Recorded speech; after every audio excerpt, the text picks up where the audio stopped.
네, 정부가 가짜뉴스와의 전면전을 선언하자 경찰도 집중 단속에 나서겠다고 밝혔습니다. 네, 하지만 가짜뉴스 문제는 정부의 규제로 해결될 문제가 아니라는 반발도 만만치 않습니다. 김지수 기자입니다.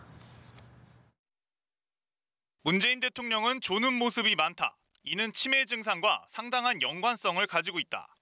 고 노회찬 의원은 자살이 아니라 살해를 당한 것이다.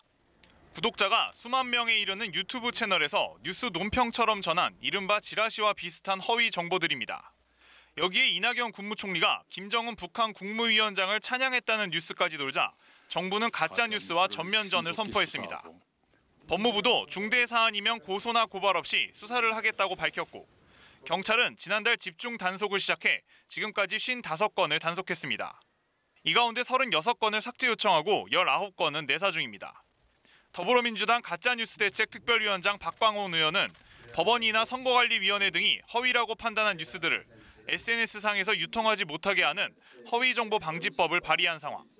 하지만 가짜뉴스 규제가 쉽지 않다며 반발하는 의견도 적지 않습니다. 무엇이 가짜뉴스인지 정의하기가 어렵고 명예훼손죄 등 현행법으로 처벌할 수도 있어 추가 규제가 필요하지 않다는 겁니다.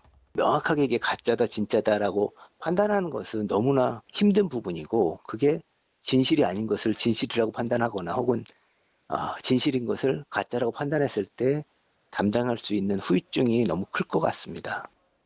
헌법재판소는 지난 2010년 공익을 해칠 목적의 허위 통신을 처벌하는 법조항에 대해 공익성 판단은 사람의 가치관에 따라 달라져 국가가 재단할 게 아니라며 위헌 판단을 내렸습니다.